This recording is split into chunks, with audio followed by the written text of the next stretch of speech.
It is a melting pot. People who have lived here all their lives, those just passing through with the Navy, and refugees, Asians who settled here after the Vietnam War. It's a community that has seen many changes and is on the verge of more. The city has been pouring a lot of money into Linda Vista in the past few years, and more changes are planned. We're here to skate this stair set, but they start school next week, and right now the teachers are decorating their classes in the back, so I don't know how long we'll have to be here, but we're gonna have to try and stick it pretty much. I think I could do that. So, well, you're gonna have to learn how to.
I have lived in Linda Vista basically my whole life, and skateboarding was definitely one of those things that really kept me active.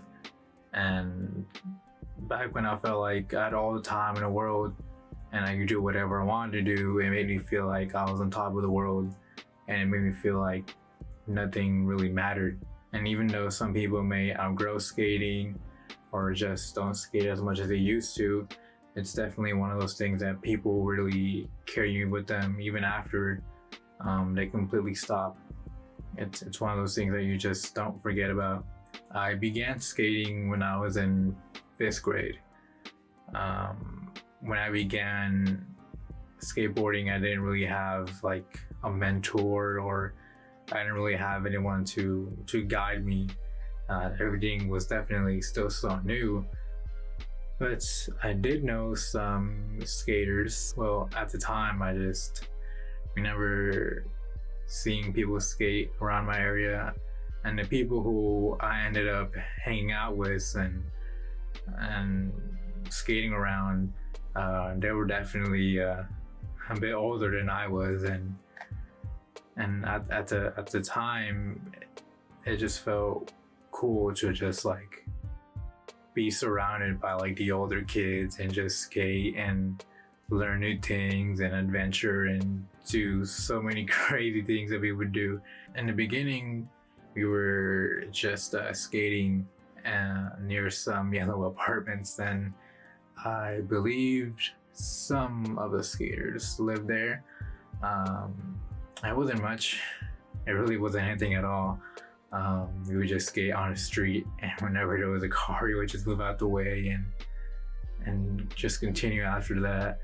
It was kind of a convenient place for everyone where, okay, some skaters lived at the apartment, some skaters lived not too far, and that was kind of like the spot for a while. Sometime around 2011, 2012 maybe, I can't really recall. But we started hanging out at this spot, and that spot was the Linda Vista Public Library.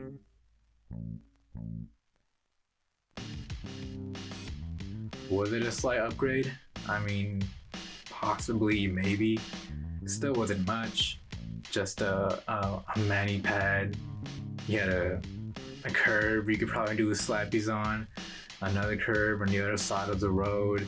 The library was always one of the spots, you know, I never really liked it at first, back when I was scootering, but a lot of the other skaters did, and we used to come here a lot because there's the manual pad here and other things we did, but yeah, it ended up being one of our main spots everywhere. Every time we link up, bro, it's like, oh, meet up at the library at this time, or stuff like that. Then we'll go skate to whatever we're supposed to skate at. But yeah, that's pretty much how it went down. Remember, I used to go to Skate World, and after Skate World, everybody would just be here. And I never really knew what this place was. I just came here for Yum Yums, but just seeing everybody here, that was probably back in like 2012, maybe. So that was probably like one of the first time. It was like 50 people just posted, just chilling, like skating, you know, one love. Like a long time ago. Yeah, I remember after school, every day we would mob from straight to the library. We wouldn't even go home to change, eat, nothing. We would just come straight here after school. Everybody just knows. You feel me? This is the meetup spot. So, I remember like making skate ramps out of like random shit. You feel me? Having rails. We would like take the rails and throw them in the bushes, and we'll come back the next day, they'll be gone. Yeah, we'll try to build our own stuff here, then leave it overnight, and then come back and try to finish it the next day. So yeah, I could see why back in the day people hated us so much. We got a hold of a flat bar, we'll set it here too, and then we'll leave it at Storm's house overnight, and then go across the street, grab it real quick, and bring it back over here. Looking at it now, it's definitely a lot more cleaner. Before we used to leave a bunch of shit everywhere, and people used to get mad at us. But as you can see now, it's pretty clean. We would just do so many things to do small upgrades at the library. We would bring out our own rails, we would build our own kickers and do so many things. And it definitely became a spot that was getting a lot of attention at the time. Being the skate crew that we were, we kind of just made it our own hangout spot. And with so much attention and so much attraction, it happened to attract negative things, positive things, and that's kind of where it became like staples in the community that the library is now like the hangout spot, and really anything could go down over there. It attracted a lot of people for a reason, because like you said before, it was only skaters here, nothing but skaters. Besides Marhawi, he was the only scooter rider that would hang out with us. But then, yeah, throughout time, more people started showing up here. People that didn't even skate or BMX or anything like that would show up here just to kick it for whatever reason. And at the time, around 6th grade, I tried getting even some of my own friends to try and skate. And for the most part, they were kind of into it, and then they kind of weren't. The people who I was hanging out with, they were getting older. I was kind of getting older. But I didn't really have people around my own age to skate with and kind of like stay more connected, because that's kind of how I felt at the time, where okay, like they're the older kids and they're definitely gonna hang out way more often with each other than to really like hang with me. And that's kind of just what I wanted at the time, just people who were my age who wanted to skate. Fast forward a year later, I felt like we were the only skate crew in the area, but turns out that wasn't really the case. What up, guys?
fuckers were good.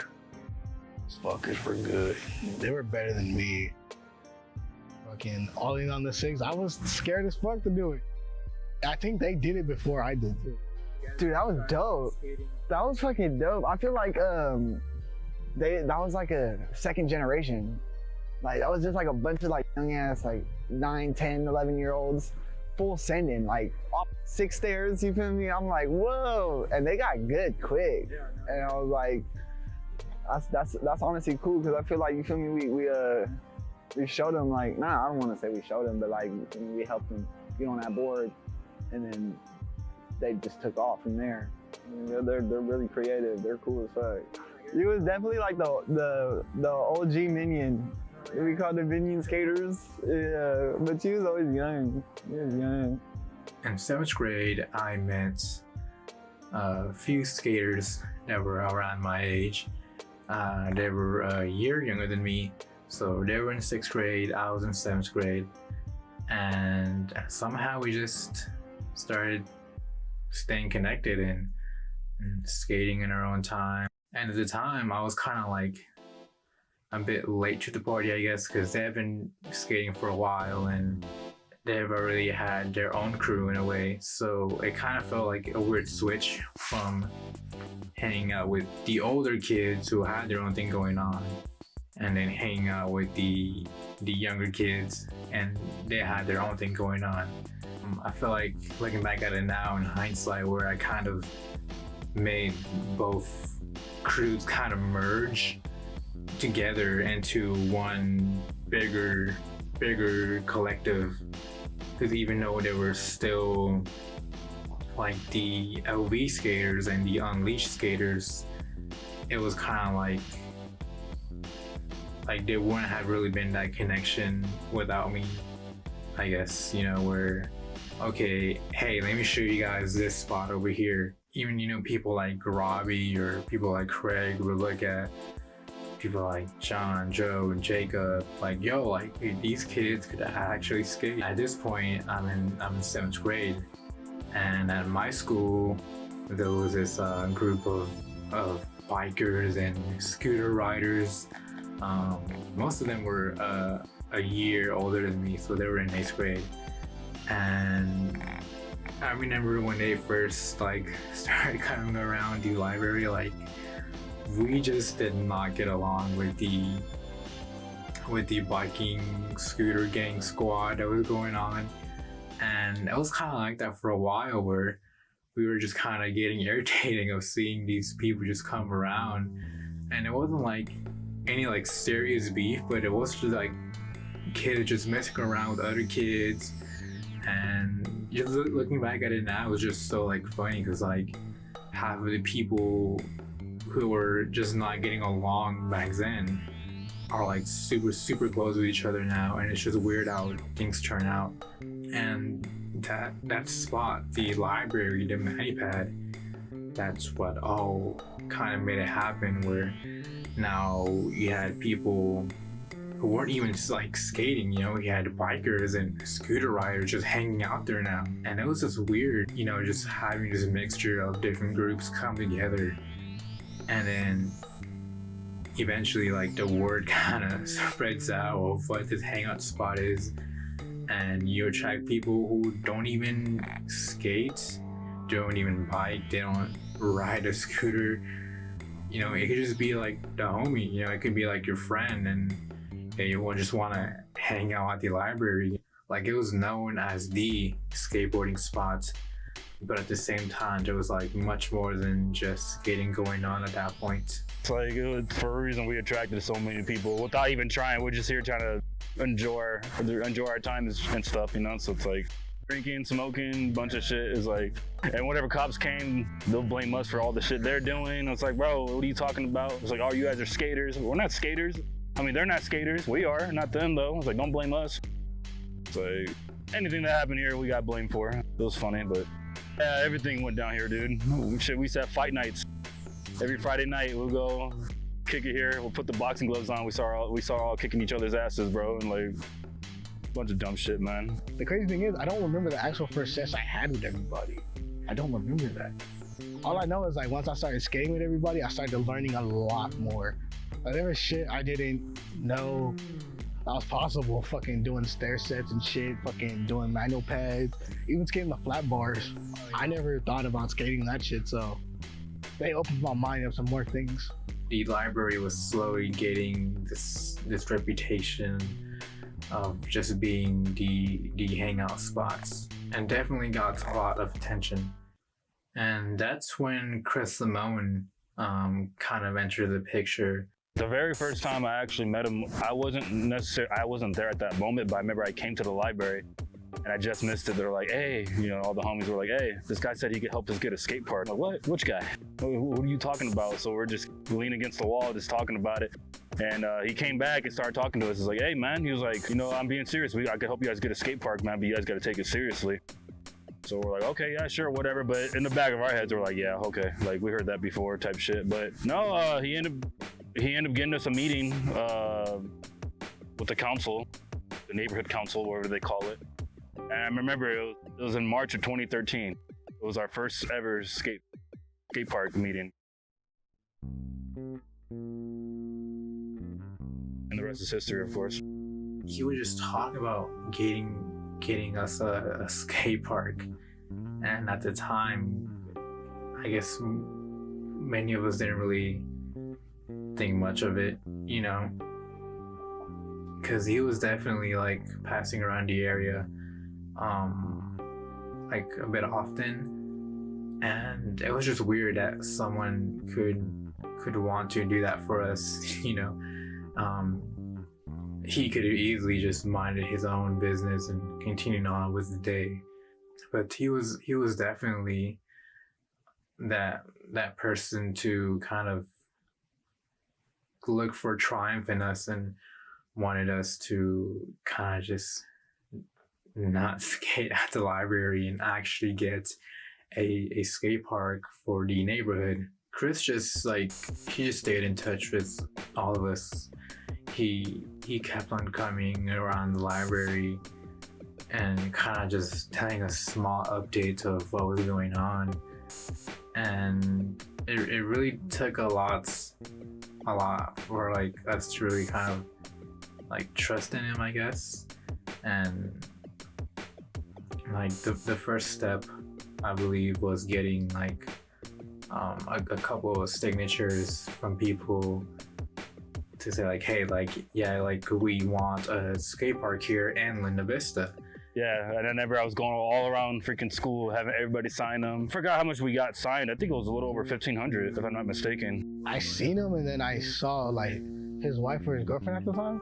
I saw what they were trying to do, and then I was just down for it ever since. I was like, oh, I like this. This is some positive shit. It's good. It's good to do some change. So I was all for it. I don't think anyone would have really taken any of us serious if we said we wanted a skate park and we want it now, you know. Chris was definitely like kind of like our leader who represented us, and I don't think anyone would have taken us serious if we didn't have Chris with us, if we didn't have him really fighting for us too. Like, that was so like unnecessary for him to do, but he wanted to do that for us, and he wanted to help us, and he was so committed into getting a skate park, even though some of us skaters and bikers, we were kind of getting along. That was kind of like that one thing that kind of finally brought us together, like, hey, like, we need a skate park here. And from there on, there just came meeting after meeting. I remember the bikers and scooters used to always come to the thing. They wanted that skate park too. Oh yeah, we was beefing with the scooter riders. It was skaters versus scooters, but you know, we had to come together to get that, you feel me, sanctuary. So that was funny. That was funny. We were still definitely really invested in this idea of getting a skate park, and yeah, that's all we wanted now. That's all we were hoping for. That's all we were waiting for. We were still causing trouble at the library. We were still just trying to enjoy ourselves as much as we could until that skate park came by. And you could definitely say that our patience was kind of running low, but we were just kids trying to get a skate park, and I was like, oh, when are they gonna come? And at the time, that's like all we like wanted. Now that we knew for sure, like, hey, like things are going on, this skate park is gonna be like the best thing ever to like happen to the community. That's kind of like how we all thought it would be, and we just had like so many things we wanted to do. We had so many ideas, like, oh, I want a stair set, I want this, I want that. And we were just like throwing all those ideas at meetings and telling Chris about them, telling anyone about what we wanted at the park. Even in the time where maybe some of us weren't even skating like that anymore, Chris was still out there doing his thing, fighting for this skate park and doing so many things for all of us.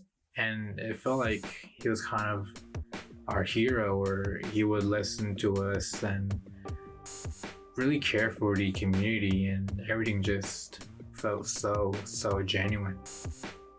And looking at Linda Vista as a community, even like 5+ years ago, people didn't really have a reason to come here.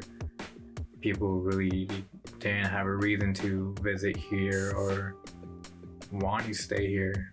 And now that we have the skate park here, it attracts people. It brings people from all over the world here, and it's just so crazy to think about. Like, like this park, we really make that happen. Chris really made that happen, and it's just so crazy to think about just the journey that we all went through to get that park. And now the kids who are growing up in Linda Vista, they have a spot to skate and to ride their bikes and ride their scooters that we didn't have, so it's definitely more about bringing people together and doing work for the community, and not just for us. It was definitely not only for us. We may have been the ones who fought for it, but now I feel like the kids who are growing up now just don't have to worry about finding a cool spot in the area, or they don't have to worry about getting kicked out, or they don't have to worry about hopping a fence to go skate somewhere when they have a park. It's all thanks to Chris Limon, and I genuinely can't express that enough. That park may have not even be around if he wasn't the first person to really talk about getting a skate park for us. Because again, getting a skate park just wasn't an idea for any of us. Oh yeah, whatever, that would never happen. And now that it's here, it's because he saw something in us that we didn't really even see in ourselves at the time. He was just constant. He was constant. We're gonna get the skate park. We're gonna get the skate park. But all of us were just yeah, he's tripping, whatever. And then one thing led after another. He's talking to the board. You feel me? He's talking to the mayor. I'm like, whoa, he's really doing it. You feel me? And then I started having a lot more respect. I started actually having conversations with him. And he was a really good man. He was real genuine. It's just unfortunate accidents happen. But rest in peace, Chris. He definitely made that skate park for all of us, so we wouldn't have to be here getting terrorized by the cops or fucking security over there looking at us and shit. But yeah, Chris is a fucking angel, and Chris's wife too. They did a lot for this community. That's much respect for them. And this past year, even, I've been going to the park every now and then, and I really became kind of connected with who's around there now and who are the locals and the regulars there now, and who are the kids there now, you know, like people who are there now, you know, that could have been me, you know, like that could have been me a while back if I had a park to go skate in. And it's just so happy to know that those kids now have a park where they could skate, they could bike, they could just be free and live free and do whatever they wanted to do.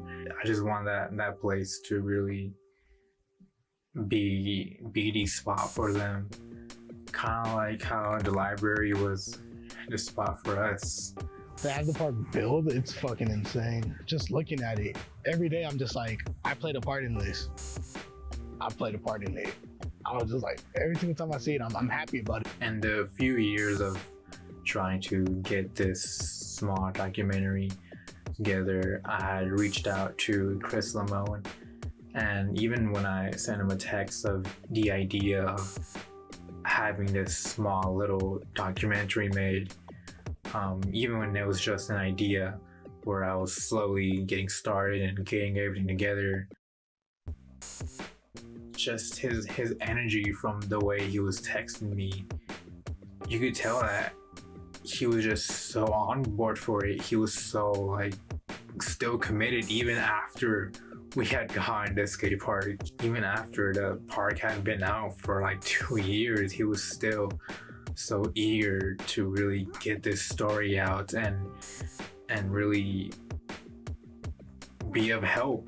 And even when I reached out to him, he was such a genuine person when you know, he didn't have to try to help me out with this small film and something, but just the way he was texting and the words he was using really made me feel so genuine. Like, yes, like I'm like so happy that you said yes to be in part of this and take part of this short film, and he was 100% up for it.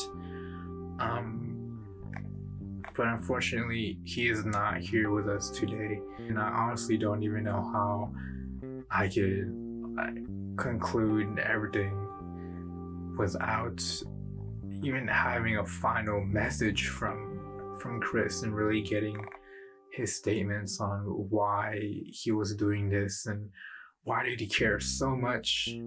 Like, why did he care so much about some kids who were just skating at the library, and why would he go out of his way to do so much for the community? Now we have a park where people can skate. Again, I don't really have a closing statement for any of this other than thank you, Chris Limon, and thank you to your wife for making this possible. Thank you so much for everything you did, and you will always be remembered in our hearts. Thank you.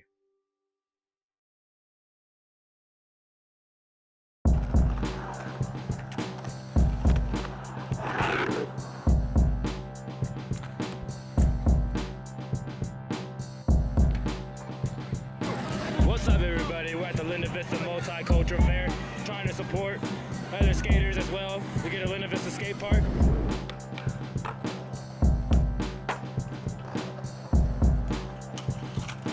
Over here, posted at Linda Vista Street Fair. Yeah, we're just trying to make some money, supporting the Vista Skatepark.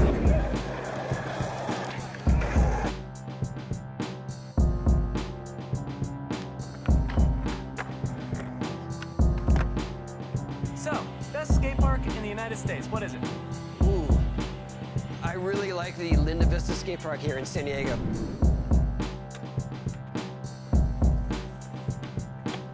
The biggest skate park in San Diego County and one of the biggest in California. Something like this doesn't happen without everybody pulling together. Our city team and our park and rec folks and our design folks and of course, most importantly, the community here. Oh, it's 340 and we already made like at least 260 bucks. 260 bucks? More.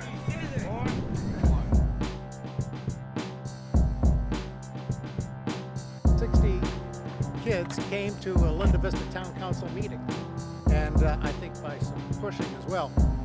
But they all showed up and said, you know what, we would like to have a skateboard park.